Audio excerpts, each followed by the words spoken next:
Mwashamba Baba Askofu Flavian Matindi Kasala wa jimbo letu la Geita, Mwashamba Baba Askofu Anton Gaspari Lagwen wa jimbo Katoliki la Mbulu, waheshimiwa mapadre, watawa pamoja na waamini wote. Tumsifu Yesu Kristo. Mungu ni mwema kila wakati.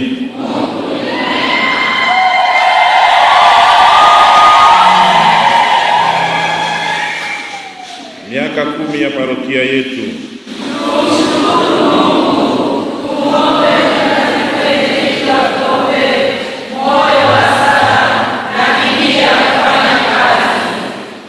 Basi kama parokia ya Mtakatifu Benedikto Abate Ngoma, leo zaidi tunamshukuru Mwenyezi Mungu.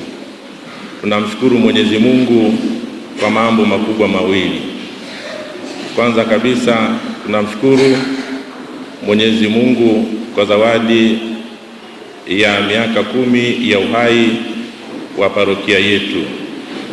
Pili, tunamshukuru Mwenyezi Mungu ndani ya miaka hiyo 10 ya uhai wa parokia yetu tumeweza kupata kanisa.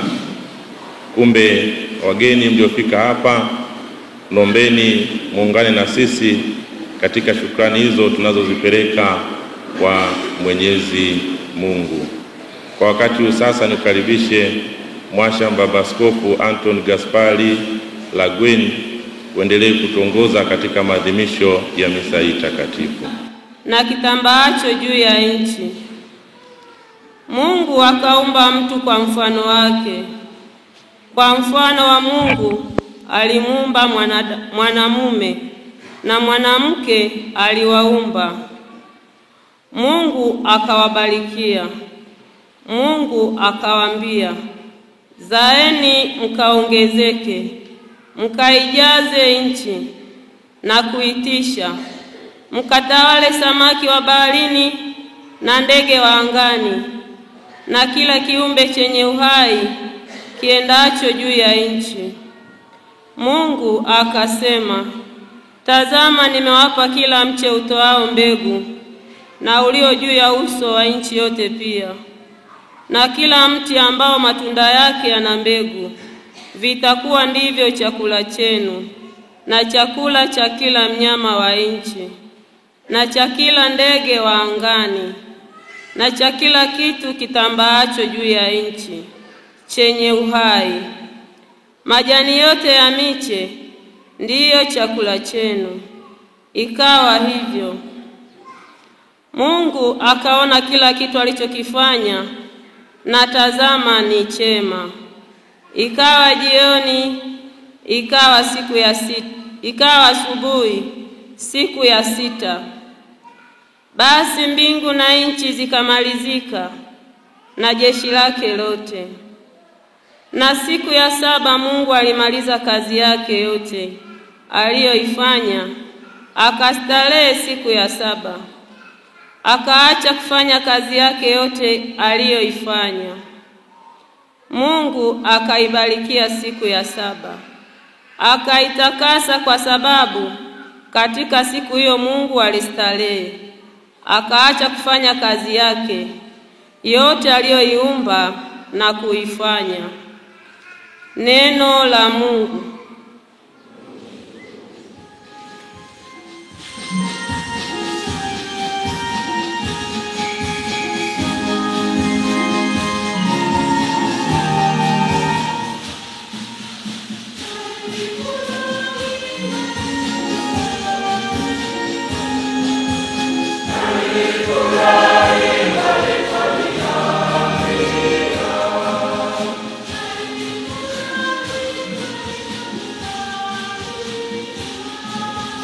Hallelujah.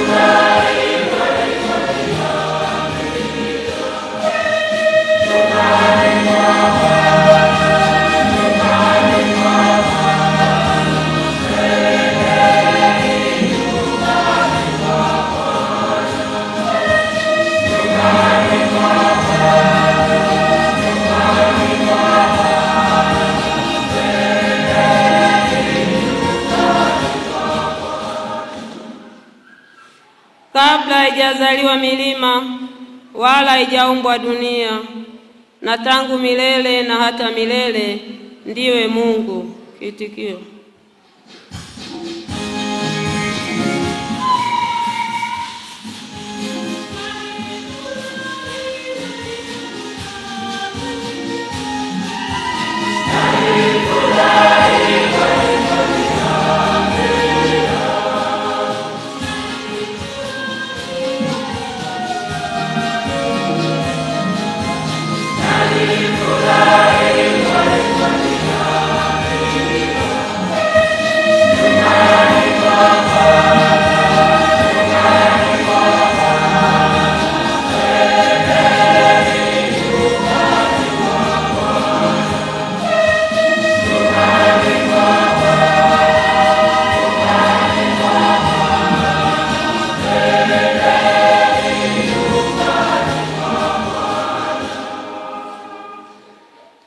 wamrudisha mtu mavumbini, usemapo rudini enyi wanadamu, maana miaka 1000 machoni pako ni kama siku ya jana ikisha kupita, na kama kesha la usiku.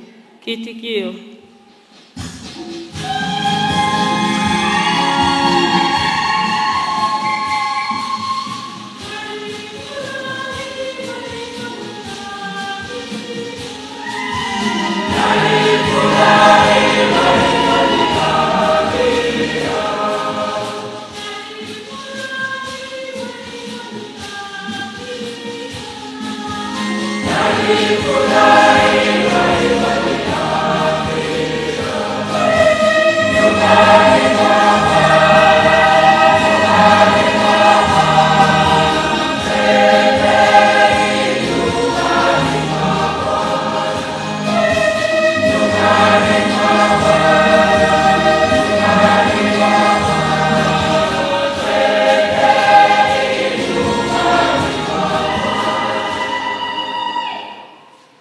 basi utujulishe kuzihesabu siku zetu, tujipatie moyo wa hekima.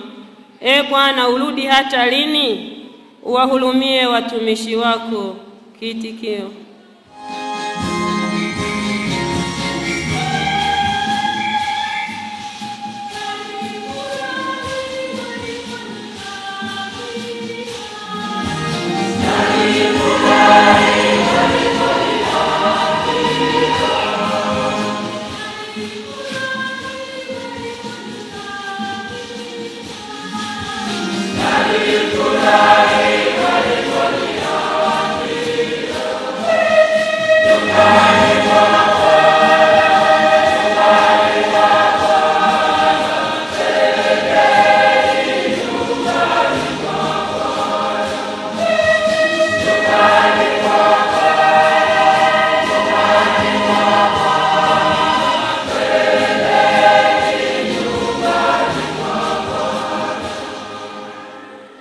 utushibisha asubuhi kwa fadhili zako, nasi tutashangilia na kufurahi siku zetu zote. Matendo yako yaonekane kwa watumishi wako, na azama yako kwa watoto wako. Kiitikio:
Somo la kitabu cha Ufunuo.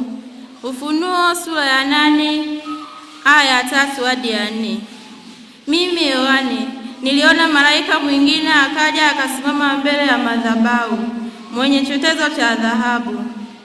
Akapewa uvumba mwingi, ili autie pamoja na maombi ya watakatifu wote juu ya madhabahu ya dhahabu iliyo mbele ya kiti cha enzi. Na moshi wa ule uvumba ukapanda mbele za Mungu pamoja na maombi ya watakatifu. Neno la Bwana.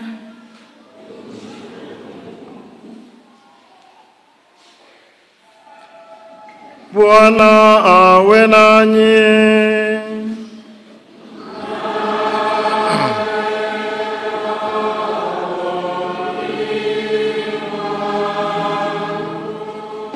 Somo la Injili takatifu ilivyoandikwa na Mathayo.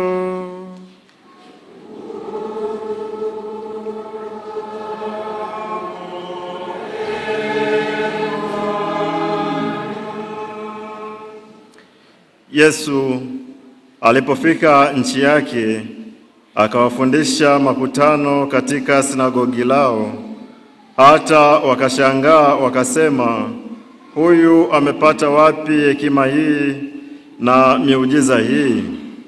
Huyu si mwana wa seremala? Mama yake si yeye aitwaye Mariamu? Na nduguze si Yakobo na Yusufu na Simoni na Yuda? Na maumbu yake wote hawapo hapa petu? Basi huyu amepata wapi haya yote? Wakachukizwa naye. Yesu akawaambia, nabii hakosi kupata heshima isipokuwa katika nchi yake na nyumbani mwake mwenyewe. Wala hakufanya miujiza mingi huko kwa sababu ya kutokuamini kwao.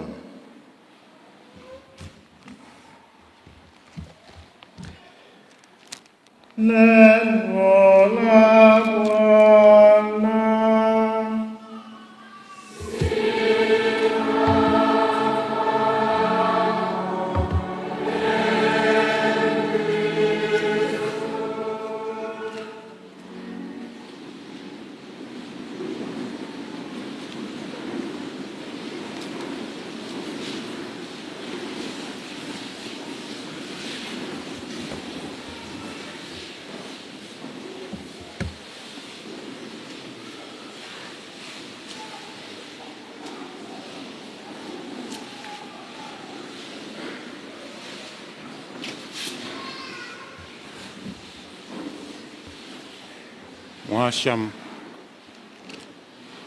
Mwasham Baba Askofu Anton Lagweni, askofu wa jimbo la Mbulu, waheshimiwa mapadri, waheshimiwa mashemasi, waheshimiwa watawa, ndugu zangu waamini, na vile vile ndugu zetu wageni wetu ambao tumewaalika katika adhimisho la leo kuja kushirikiana nasi tunapomshukuru Mungu kwa kutuwezesha kukamilisha kwa kiasi kikubwa ujenzi wa kanisa letu hili na kuwa tayari sasa kwa matumizi, hivyo leo kulibarikia rasmi na vile vile kutabaruku altare hii takatifu na kuiweka wakfu kwa ajili ya matumizi ya maadhimisho matakatifu. Tunafanya adhimisho hilo siku hii ya tarehe 1 mwezi wa 5, ambayo kanisa linamkumbuka Mtakatifu Yosefu mfanyakazi. Baba huyu ambaye alipewa kazi ya kuitunza familia takatifu ya Yesu, Maria na yeye Yosefu. Lakini zaidi sana ni baba ambaye alipewa kumtunza Bikira Maria katika ubikira wake na katika safari hiyo ya muhimu zaidi ya fumbo la kuzaliwa Kristo. Mwenyezi Mungu, yeye ambaye ni baba wa wafanyakazi, kama tulivyosikia katika somo la kwanza, uwepo wa ulimwengu, uzuri wake na mpangilio wake unatafsiriwa katika hali hiyo ya kazi ya Mungu, na anaifanya kwa utaratibu. Katika sehemu ya somo tulilosikia, tunaangalia katika ile siku ya 6 Mungu anatengeneza mazingira yale ya mwisho mazuri, na ndani yake yale mazingira anamuumba mwanadamu kama kazi. Na ndio maana anapokamilisha, tunaambiwa akakamilisha kazi yake siku ya 7. Kumbe Mungu alifanya kazi. Na katika urithi anaompatia mwanadamu, anampatia akasimamia, akatawale kazi zake. Tazama, nimewapa kila mche utoao mbegu ulio juu ya uso wa nchi, kila mti uzao matunda ambao matunda yake yana mbegu, vitakuwa chakula chenu na chakula cha kila mnyama na cha kila ndege na cha kila kitambaacho chenye uhai. Kumbe kazi hii nzuri kubwa ya Mungu ambayo hatimaye anaiona aliifanya kazi njema, amemkabidhi mwanadamu.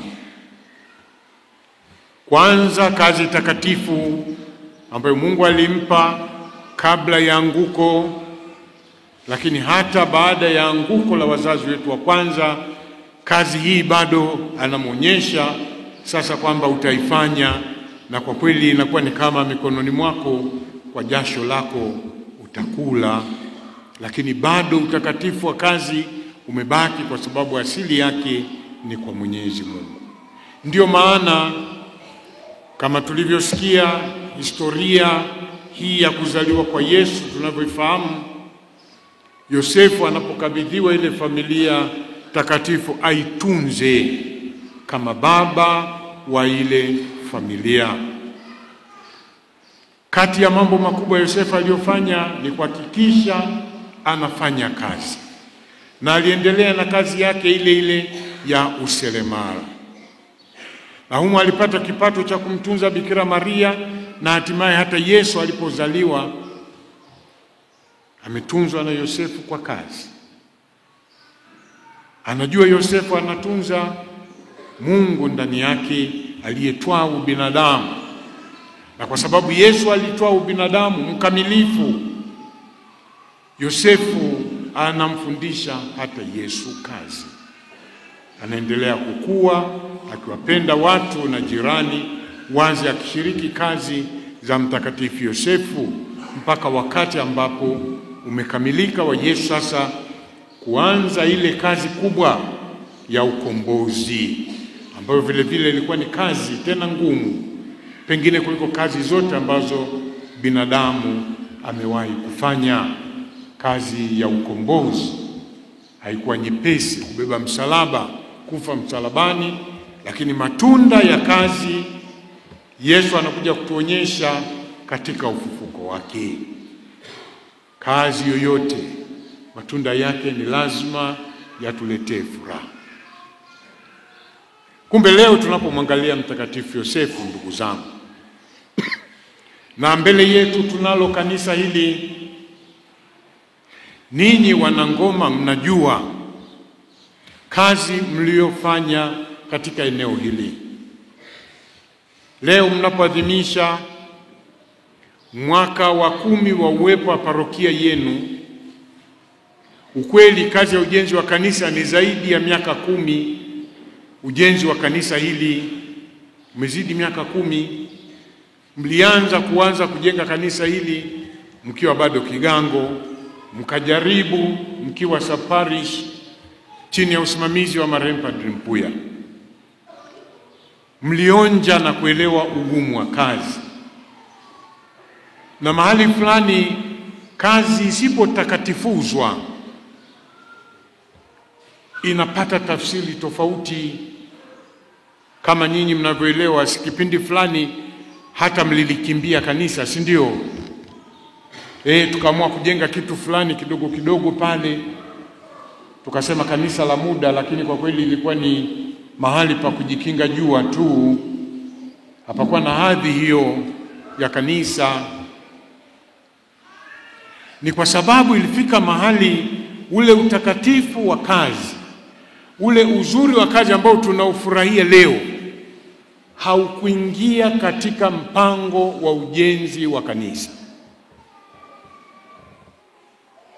Na mara tulipogundua hapa pana utakatifu, tulirudi, na matokeo yake tukafanya kazi kubwa zaidi.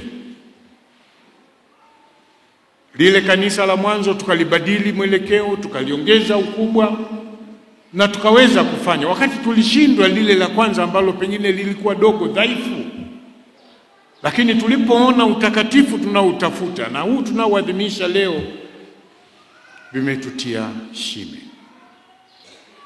Kama vile vile Mwenyezi Mungu anapangilia kazi zake vizuri, lakini anachoangalia mwisho ni hili azimio, na tufanye mtu kwa sura yetu, akatawale samaki wa baharini na ndege wa angani. Baada ya kuweka vile vingine vyote, tufanye mtu kwa sura yetu. Leo ndio siku ambapo sisi pia tunaweza tukaona imani yetu. Naamini kabisa kila mmoja wetu, furaha tulionayo kwamba tunabariki kanisa hili, tunaonja nguvu ya imani yetu, nguvu ya mshikamano ambayo tumekuwa nayo, ambayo hapo nyuma wakati fulani tulianguka na kuogopa. Tukafikia mahali tukasema tujenge kanisa tu kuta na kuwezeka, nadhani litatutosha. Lakini mnaonja jinsi ambavyo kazi iliendelea, mmeingia gharama zingine kubwa zaidi ambazo hazikuweko katika mpango wa kwanza. Mwanzoni mlikuwa mmekubaliana hapa mpige tu sakafu ya kawaida kwa gharama, ili gharama isiwe kubwa. Lakini baada ya kuona uzuri na sababu ya kujenga kanisa hili, ukaingia gharama kubwa ya kusema hapana, tuweke vigae, tulete mchoraji maalum aweke na picha hizi, kupatia mahali hapa sifa inayostahili. Kumbe mnaona tulivyoliingiza katika imani, tukagundua hata sio kanisa letu, ni la Mungu. Na ndio kazi tunayoifanya leo, kwamba tumegundua na hatimaye sasa hata tukukabidhi Mungu kwa baraka maalum. Ndio maana ya kulibariki kanisa. Na katika kulibariki huko tunaliondoa sasa, si jengo tu, hata kama mmelijenga ninyi hapa sasa hivi ni mahali pa sala, pa mkutaniko na Mungu. Si tena pa kusema leo tunaweza kufanya mkutano hapa. Mahali pa sala. Kumbe kazi yetu hiyo tunaweza tukaona sasa inarudi kule kule katika mpango wa Mungu. Mpango ambao hata watakatifu wamefanya, kama Mtakatifu Yosefu alivyofanya. Tunapokuwa na hilo, ndugu zangu, ni siku yetu ya shukurani, kumshukuru Mungu. Furaha ambayo familia takatifu inakuwa nayo, nadhani pale Yesu anapokamilisha kazi yake msalabani na hatimaye kufufuka, furaha ya ufufuko hiyo ijaze mioyo yetu na itufanye tusahau hata machungu ya msalaba. Msalaba ambao tumepitia kukamilisha kanisa hili, tumebeba msalaba mzito, mazingira yetu tunayaelewa. Na kama tukifika tukatafsiri hili kanisa katika sura ya msalaba, ndani yake ndipo tunagundua mpango wa Mungu. Mpango wa Mungu ambao umetuvusha katika nyakati ambazo mara nyingine tulidhani haiwezekani. Tunakaa chini, tunatengeneza budget kwamba sasa tunahitaji kuwezeka. Wakati maji yalikuwa marefu, si ndio? Tumuite na askofu. Askofu anakuja anaambia, ndio mimi nimekuja, mimi nitawapa mabati 100 tu. Mpango ni wenu, endeleeni. Mkaliona hilo, bado mkaendelea kuvumilia katika ugumu huo, na sasa leo hapa tunaonja furaha ya ufufuko. Ndugu zangu, tuna mahali sasa pa ibada, pa kumtolea Mungu. Tumuombe kweli Mwenyezi Mungu atufanye tuheshimu mahali hapa, atufanye kuelewa kwamba uzuri ule ambao ni wa Mungu, wa kimungu, hatujaufikia, na ni huu. Baada ya jengo hili, kama tunakiri kwamba ni zuri, ni safi, jengo hilo Mungu analitaka katika nafsi zetu. Sisi ndio tuwe jengo hai. Sisi si kwa matofari haya tena ya udongo, matofari ambayo ni sisi wenyewe. Kama hili ni kanisa, jengo la kanisa, kanisa hai ni sisi. Na kupitia jengo hili sasa tunahamisha tafakari kwamba kama leo mtu mmoja au jana tumesali hapa, maandalizi sasa ya siku ya leo, asubuhi tungekuta mtu mmoja amekuja na nyundo, amegonga gonga, mwingine ana rangi nyekundu anapaka hovyo hovyo, hivi tungejisikiaje? Mngefurahi Mbona tunafurahi wakati kanisa hai linapobomoka? Hatufanyi jitihada ya kusema halipaswi kuchafuliwa, halipaswi kubomolewa. Uzuri huu unapaswa kaonekane katika jumuiya zetu ndogo ndogo. Uimara wa kanisa hili huo uimara wetu, na asipatikane mmoja wetu katika hilo kanisa hai ambalo ni sisi tukakubali aanze kuchomoa matofari, anaharibu kanisa la Mungu. Lakini leo tunaishi na uhalisia huo, watu wanaochomoa matofari ya masakramenti. Kweli tunakwenda pamoja, unashtukia fulani hapokei sakramenti tena, na jumuiya ipo haijisikii kwamba huyu anaanza kubomoa kanisa. Leo mkija hapa mkakuta mtu anachokonoa, anatoa tofari moja, anachomoa, anatoa, hata kama ana kazi nalo, tutamwambia si utaratibu. Lakini tumeyafanya hayo katika maisha ya kanisa hai. Tunachomoa matofari ya ndoa takatifu. Ninawashukuru sana hawa ndugu zangu ambao wameliona hilo, wanakuja leo kurudisha tofari zao ndani ya kanisa. Hawa ni wabatizwa, nadhani ni wawili tu ndio nimewabatiza jana, wengine wote ni wabatizwa. Mlipokuwa mnaishi nje ya sakramenti, mlikuwa mmechomoa matofari, mnabomoa kanisa la Mungu. Kwa hiyo karibuni leo tuonyeshe kweli kwamba mnaelewa thamani ya kanisa hai ambalo ni sisi. Kwa hiyo mrudi kwa furaha, nafasi yenu ipo, mliipata kwa ubatizo. Huwezi leo kwa vile kuna mlango, mimi nachomoa lile dirisha nikaliweke mlangoni, sio nafasi yake. Kila muumini anayejitoa makusudi na kutofuatilia juhudi za kurudisha hali ya mahusiano yake na kanisa, na hasa katika maisha ya sakramenti, ni huyo anayeng'oa leo dirisha hilo akalipeleka mlangoni. Anadhani hana thamani. Thamani yako ipo, uwepo wako una maana. Ndio maana Mungu akakuita ukazaliwa upya kwa sakramenti ya ubatizo, na akaendelea kukuimarisha kama ambavyo tunaona tunaendelea kuimarisha na kupamba kanisa hili. Mungu anakupamba kwa sakramenti zote, na hata wakati wa mahangaiko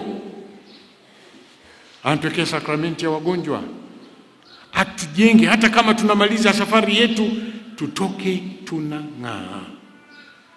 Ndio maana pengine siku moja labda tutafanya marekebisho fulani kanisa hili, lakini hatutafanya ya kubomoa ovyo ovyo. Lazima tukae tujadiliane, tunarekebisha kile ambacho kina maana, na yako ambayo ni ya msingi hatutarekebisha hapa. Leo tutatabaruku altare hii. Baada ya kutabaruku imekwisha, itabaki hapa. Hatuwezi tukasema tumeona nyingine. Hapana, hii tumejifunga mkataba na Mungu.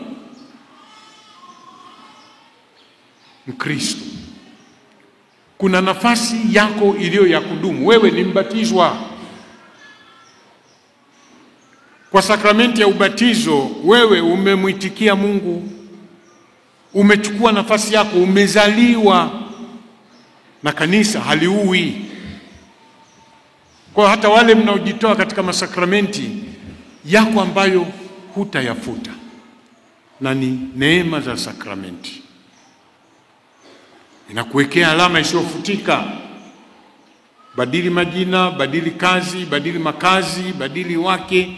Wewe ni mbatizwa wa Mungu, lakini ambaye umekorofisha.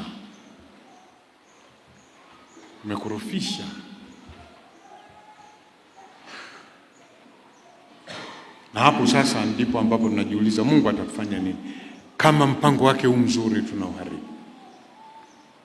Kumbe ndugu zangu, ibada yote ya leo ituingie katika sasa kujenga parokia yenye mshikamano zaidi, yenye nguvu zaidi, ili tunapokutana ndani ya kanisa hili hatuji kuanza, tunakuja mashahidi, tunakuja kutoa ushuhuda wa uzuri tulionao na uzuri wa kanisa hili,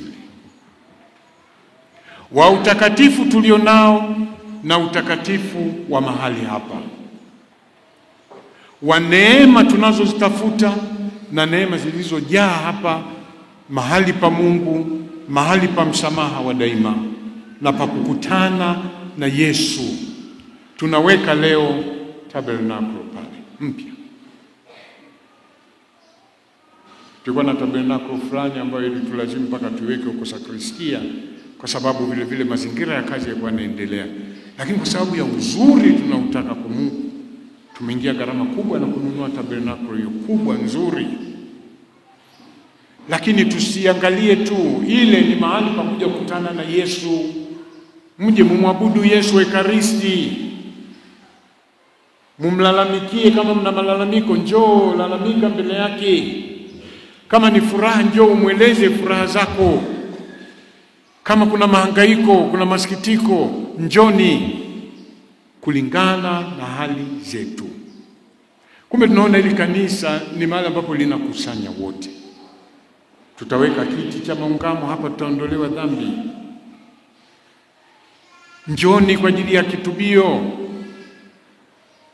Tusibaki kusifia uzuri wa jengo hili na sisi tusiwe sehemu ya jengo la Mungu. Kumbe tunapowapongeza na kuwatakia vile vile matashi mema wa ndugu zetu leo ambao watapokea sakramenti ya ndoa baada ya kuwa tumemaliza kutabaruku altare hii, tuendelee kuwa sadaka hai kwa Mwenyezi Mungu, huku tukifanya kazi za kimwili kama tulivyojenga jengo hili, lakini zitufikishe katika kazi kubwa ya kiroho, kujenga roho zetu kutokana na uzuri wa maisha tunayoishi. Kanisa hili liwe chachu vile vile ya kujiuliza makazi yetu kwa nini yana hali pengine duni kuliko pengine tunavyoishi roho zetu. Mara nyingine ni uoga tu, mara nyingine ni kutoangalia malengo, mara nyingine hata kutomfanya Mungu kuwa sehemu ya mpangilio wa kazi nzito tunayoanza. Nimesema tulipita huko, tukaingia kichwa kujenga kanisa, tukakimbiana. Tuliporudi tukasali, tukaungana, tumejenga. Na ndio maana tumefanikiwa kujenga kanisa hili. Kama ni kuomba msaada, ni kuombana sisi wenyewe kwa wenyewe, hatukuandika mradi mahali. Kwa nini tushindwe leo kulitunza? Kwa nini tushindwe kutunzana sisi kwa sisi katika hali za maisha yetu?